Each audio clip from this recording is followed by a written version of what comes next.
The thing about living in the mountains is that it's all ups and downs.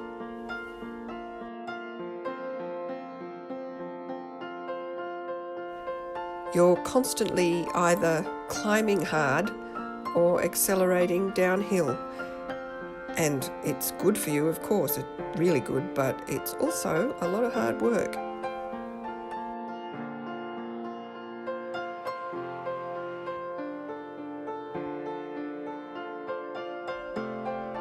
Even my garden is quite steep, with lots of slopes and stairs. It keeps me pretty fit.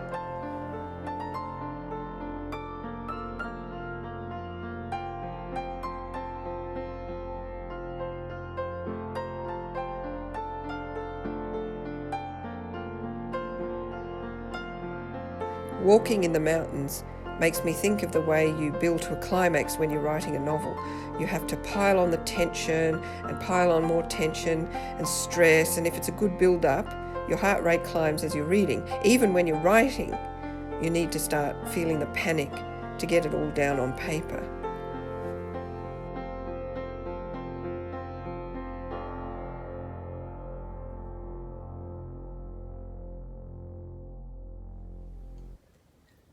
But if you've been writing suspense all morning, the last thing you want to do in the afternoon is go for a great big jagged hike with a 300-foot staircase at the end of it.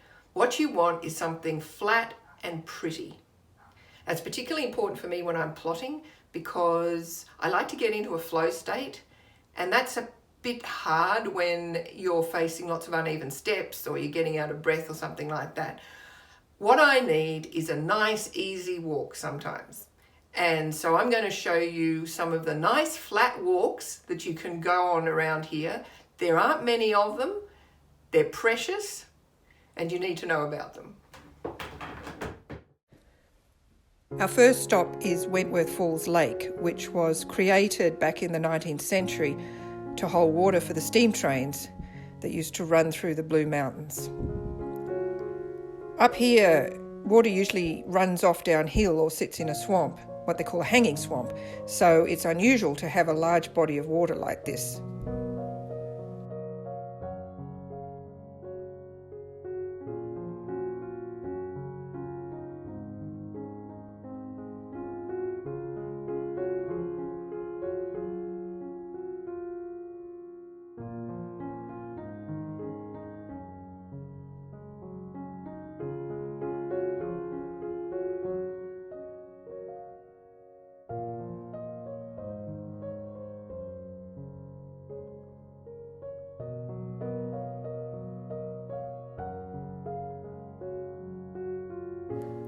As you can see, it's a very flat walk and very accessible. Even the dam is accessible.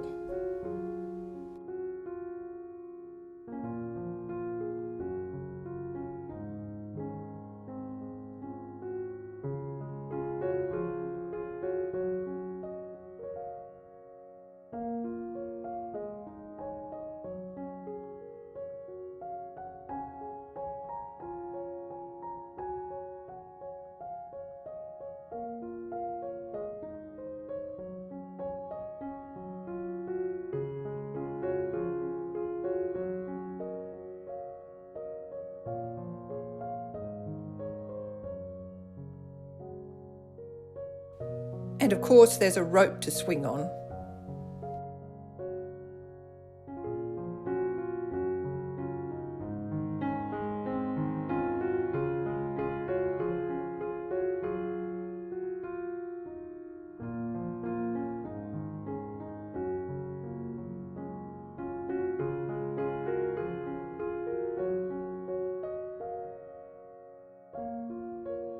At the opposite side of the lake from the dam is a lookout at the end of an accessible bush track, and it's all as flat as a pancake.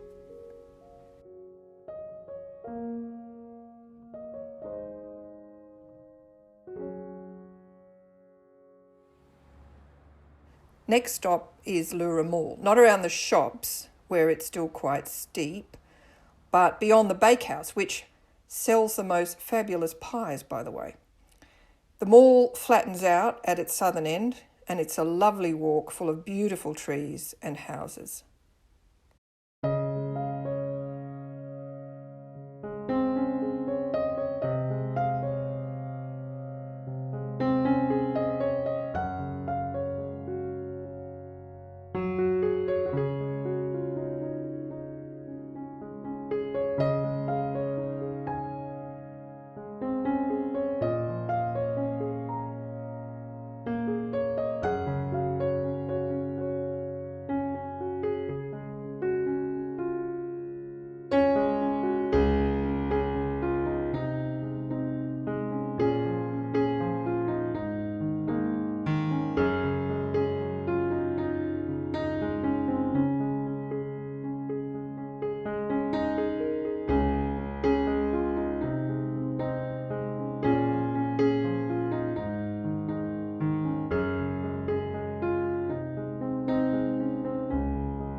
At the very bottom of the mall, around the corner, are 3 lookouts, which are very accessible, but still involve a few stairs.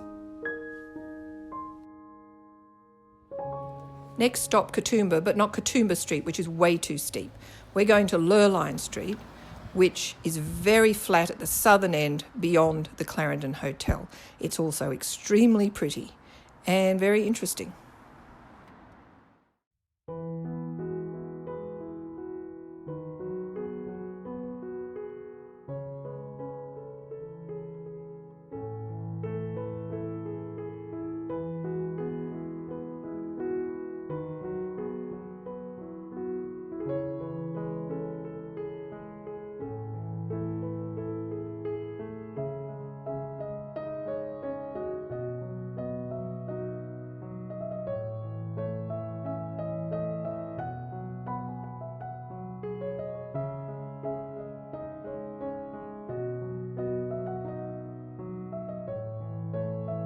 There's a restaurant at the southern end of Lurline Street and a cafe, and as well as a few motels, there are a handful of really old-fashioned guest houses and B&Bs.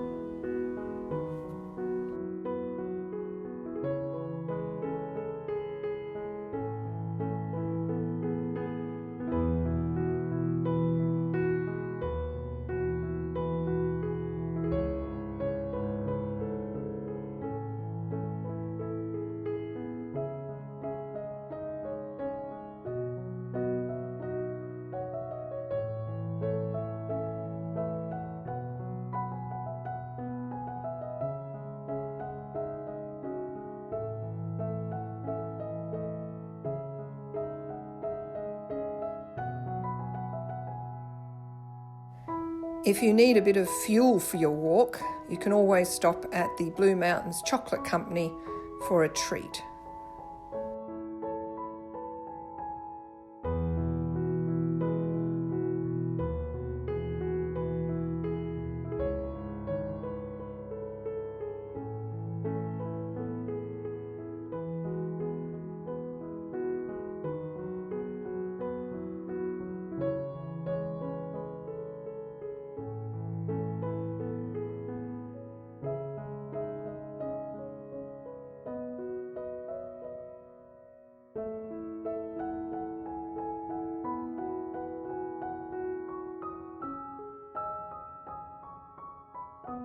Or you can just grab a coffee before you walk past Lilienfels, which is one of the Blue Mountains' fanciest hotels.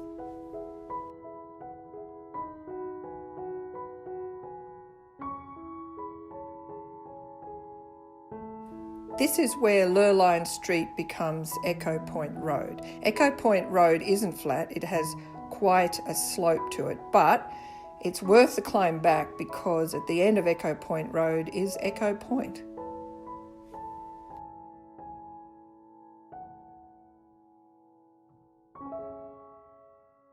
Echo Point is the most popular tourist attraction in the Blue Mountains. It gets a lot of visitors, so it's well laid out for visitors. And the reason people come here, apart from the wonderful view, is a rock formation called the Three Sisters, which is very, very important for local Aboriginal people.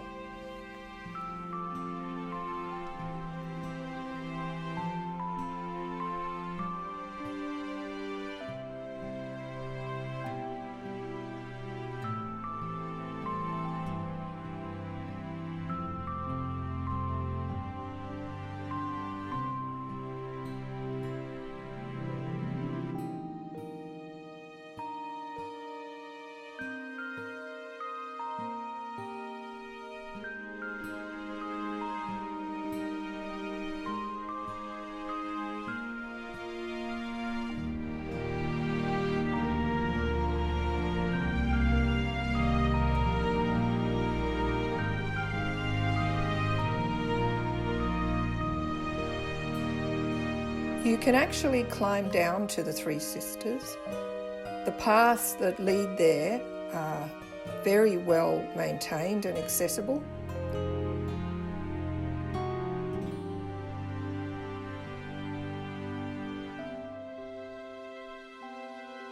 The first set of stairs weren't too taxing either.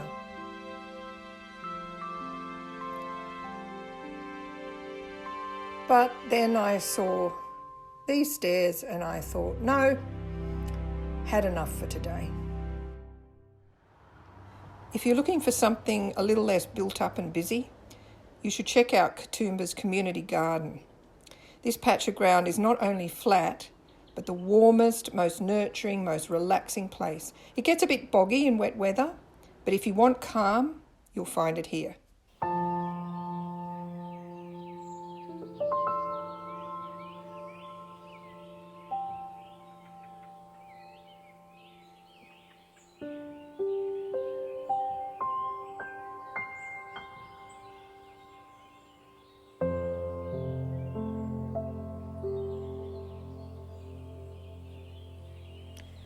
This really is a place where ups and downs don't exist, not just physically, but mentally.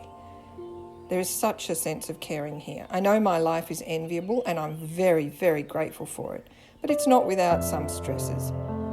And though I'm not a person who bats the word healing around a lot, I think it's overused, here it's the perfect word.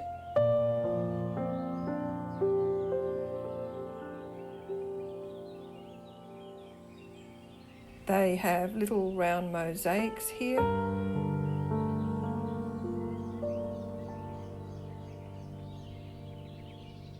And a big round mosaic.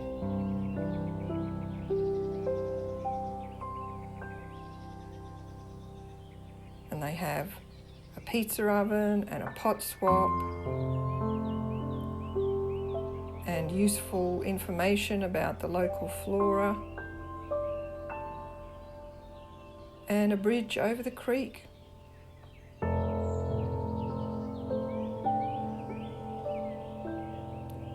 As well as a very interesting stone circle.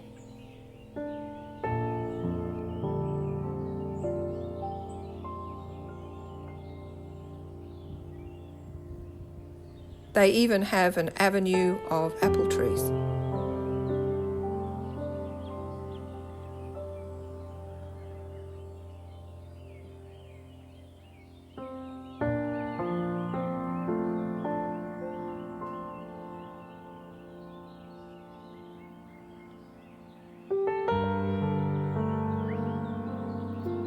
The Apple Tree Avenue has labelled all the trees so you can tell what kind of apple you're going to be getting out of them. It's a beautiful idea.